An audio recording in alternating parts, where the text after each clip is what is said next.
صلی اللہ علیہ وسلم ایک کے ارد گرد گھومتے ہیں، پھر دوسرے کے ارد گرد گھومتے ہیں، پھر میرے آقا صلی اللہ علیہ وسلم بیٹھ جاتے ہیں، رسالت مآب صلی اللہ علیہ وسلم بیٹھ جاتے ہیں، فرماتے ہیں جابر ان کھجوروں کو تقسیم کرتا جا، اور جو لوگ قرض لینے کے لیے قرض خواہ جتنے بھی آئے ہوئے ہیں ان کا قرض ادا کرتا جا۔ جابر رضی اللہ تعالیٰ عنہ فرماتے ہیں میں کھجوریں دیتا گیا یہاں تک کہ وہ سارا قرض ادا ہو گیا۔ صحیح بخاری کی حدیث ہے، میرے آقا صلی اللہ علیہ وسلم نے صحابی کی مدد کی، اور یاد رکھیے یہ مت سمجھنا، یہ مت کہنا کہ یہ مدد رسالت مآب صلی اللہ علیہ وسلم کے دور کے ساتھ خاص ہے، ایسا نہیں ہے۔ میرے آقا صلی اللہ علیہ وآلہ وسلم کے دور کے بعد، رسالت مآب صلی اللہ علیہ وسلم کے وصال کے بعد بھی لوگ میرے آقا صلی اللہ علیہ وسلم سے مدد مانگتے رہے، میرے آقا صلی اللہ علیہ وآلہ وسلم سے التجائیں کرتے رہے۔ مصباح الظلام فی المستغیثین بخیر الانام فی الیقظہ والانام، شیخ ابو عبداللہ بن نعمان الفاسی رحمۃ اللہ تعالی علیہ کی کتاب ہے۔ یاد رکھیے ہماری محفل میں حقائق کے خریدار آتے ہیں جو حق چاہتے ہیں، ہم کوئی بات بغیر حوالے کے پیش نہیں کرتے، حوالہ پیش کرتے ہیں۔ حدیث بیان کی تو حوالہ پیش کیا، قرآن بیان کیا تو حوالہ پیش کیا، اور اگر اولیاء کے واقعات بھی بیان کیے تو مستند واقعات ہم بیان کرتے ہیں۔ حضرت ابو نعمان بن عبداللہ، ابو عبداللہ بن نعمان الفاسی رحمۃ اللہ تعالی علیہ یہ دور حاضر کے بری نہیں ہیں، آج سے 800 سال قبل ان کا انتقال ہوا، اور 800 سال قبل وصال کے بعد وصال سے قبل انہوں نے یہ کتاب لکھی اور اپنے سے پہلے کے دور کے اولیاء کے واقعات بیان کیے۔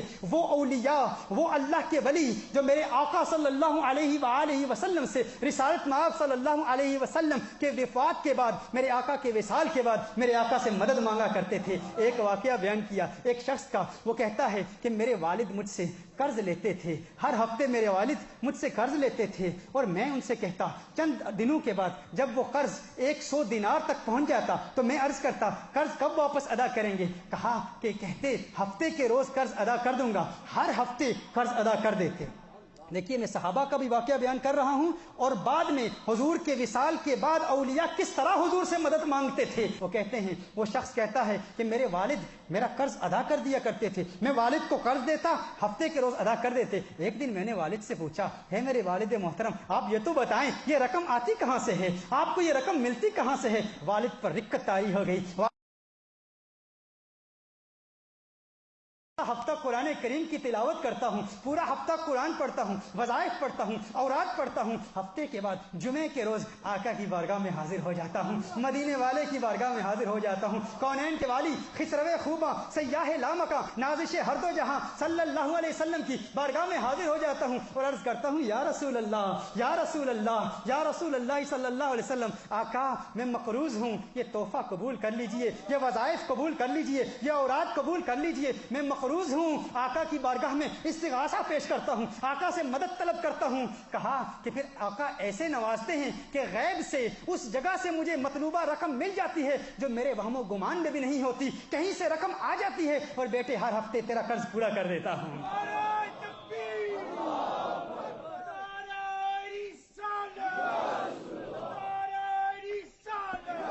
محترم حبا،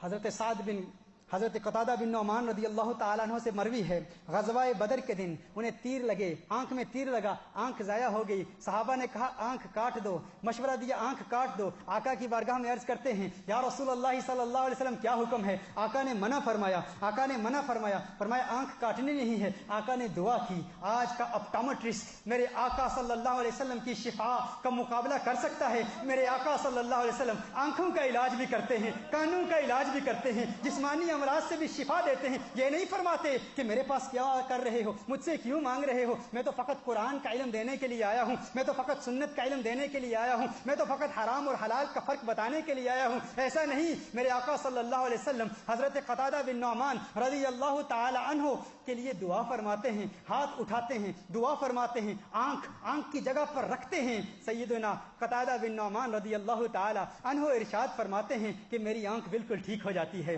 میری آنکھ شفا حاصل کر لیتی ہے۔ اور یہ روایت، اس روایت کو امام حاکم نے اپنی المستدرک میں جو روایت کیا تو اس کے الفاظ یہ ہیں کہ جس آنکھ کا علاج آقا نے کیا تھا وہ آنکھ دوسری آنکھ سے بھی صحیح تر اور قوی تر ہو چکی تھی۔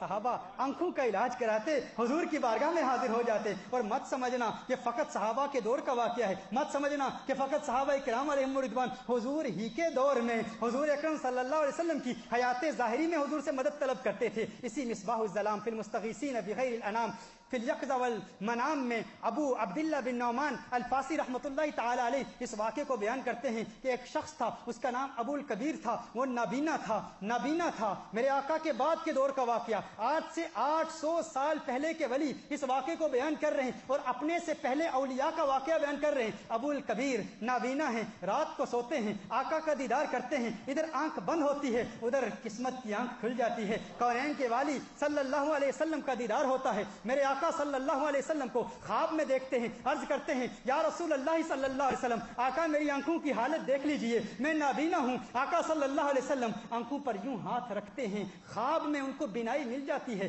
خواب میں دیکھتے ہیں کہ آنکھوں کا نور مل چکا ہے. جب جاگتے ہیں تو دنیا کو دیکھ رہے ہوتے ہیں.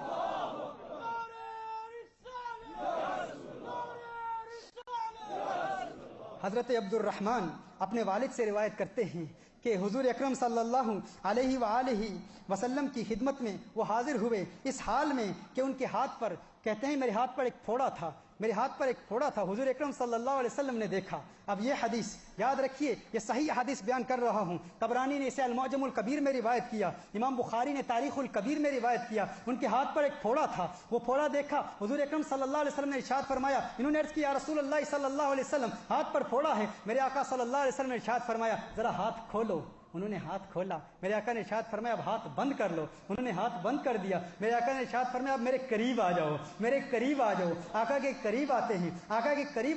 آقا فرماتے اب مٹھی کھولو. انہوں نے مٹھی کھولی. فرماتے ہیں میں نے ہاتھ کھولا, آقا نے میرے ہاتھ پر پھونک ماری. آقا صلی اللہ علیہ وسلم نے میرے ہاتھ پر دم کیا. دم کرنے کے بعد آقا صلی اللہ علیہ وسلم نے اپنے ہاتھ سے میرے ہاتھ کو دبایا, یوں دبانا شروع کر دیا, یوں پریس کرنا شروع کر دیا. کہتے ہیں کہ میں نے دیکھا آقا میرے ہاتھ کو دبا رہے ہیں. جو ہی آقا نے اپنا ہاتھ اٹھایا وہ پھوڑا غائب ہو چکا تھا. میرے آقا سکن کی بیماریوں کا بھی علاج کرتے ہیں. کوئی سکن اسپیشلسٹ میرے آقا صلی اللہ علیہ وسلم کی شفا کا مقابلہ نہیں کر سکتا. اور مت سمجھنا کہ یہ فقط حضور اکرم صلی اللہ علیہ وآلہ وسلم کے دور کا واقعہ ہے. اسی کتاب کا پھر حوالہ پیش کر رہا ہوں. حضرت حماد کے ہاتھ پر آبلے نکل آئے. ان کے ہاتھ پر آبلے تھے اور لوگوں نے کہا ہاتھ چونکہ پھٹ رہا تھا, اس بیماری سے ہاتھ پھٹ رہا تھا, لوگوں نے کہا ہاتھ کاٹ دو. اب یہ حضور اکرم صلی اللہ علیہ وسلم کے دور کے بعد کے ولی اللہ ہیں. ہاتھ پر آبلے نکل آئے, لوگوں نے کہا ہاتھ پھٹ چکا ہے, یہ بیماری پھیل جائے گی, پورے جسم میں پھیل جائے گی, ہاتھ کاٹ دو. وہ کہتے ہیں وہ رات چھانی سے گزری. کہتے ہیں رات کے وقت میں اپنے مکان کی چھت پر چلا جاتا ہوں. مکان کی چھت پر جا کے اللہ کی بارگاہ میں عرض کرتا ہوں اے اللہ شفا دے دے. اب اللہ شفا دیتا کیسے ہے؟ غور کیجیے گا محترم حبیبہ, اللہ تعالیٰ شفا کیسے دیتا ہے, اللہ کیسے شفاؤں سے نوازتا ہے. وہ آتے ہیں گھر میں, واپس اپنے کمرے میں آتے ہیں, سو جاتے ہیں, آنکھ لگ جاتی ہے, آنکھ بند ہوتی ہے, قسمت انگڑائی لیتی ہے. کیا ہوتا ہے؟ آنکھ بند کرتے ہیں, سو جاتے ہیں, آقا کا دیدار کرتے ہیں, آقا خواب میں تشریف لاتے ہیں, آقا کی بارگاہ میں عرض کرتے ہیں یا رسول اللہ صلی اللہ علیہ وسلم میرے ہاتھ کی جانب نظر التفات فرمائیے, میرے ہاتھ کو دیکھیے. وہ فرماتے ہیں میرے آقا صلی اللہ علیہ وسلم نے ان کے ہاتھ کو دیکھا. رسالت مآب صلی اللہ علیہ وسلم نے ان کے ہاتھ پر اپنا ہاتھ پھیرا. کہتے ہیں کہ وہ تکلیف دور ہو چکی تھی. جب میری آنکھ کھلی دیکھا تو آبلے ختم ہو چکے تھے, شفا مل چکی تھی. مدینے والے آقا صلی اللہ علیہ وسلم نہ فقط صحابہ کو شفائیں دیتے ہیں, اتباع التابعین کو شفا دیتے ہیں, تابعین کو شفا دیتے ہیں, سلف الصالحین کو شفا دیتے ہیں, اولیاء کاملین کو شفا دیتے ہیں. محترم احبہ, آج بھی آقا کو پکارنے کی عادت بنا لو. آپ آقا کو پکاریں تو صحیح, وہ تعلق قائم کریں تو صحیح. ہر درد کا علاج, ہر غم کا مداوا بارگاہ مصطفیٰ سے ملتا ہے. ہر غم کا علاج میرے آقا صلی اللہ علیہ وسلم عطا فرماتے ہیں. آقا صلی اللہ علیہ وسلم سے تعلق قائم کریں تو صحیح, اپنی آنکھوں کو پاک کرے تو صحیح, اپنی زبان کو پاک کرے تو صحیح, اپنے دل کی دنیا آباد کریں. دیکھیں جب دل کا دروازہ کھلے گا مدینے والے کا دیدار ہو جائے گا. آقا کرم فرمائیں گے, آقا عنایات کی برسات فرمائیں گے. ہر غم, ہر مصیبت, ہر مشکل, ہر بیماری کی شفا بارگاہ مصطفیٰ سے حاصل ہوتی ہے.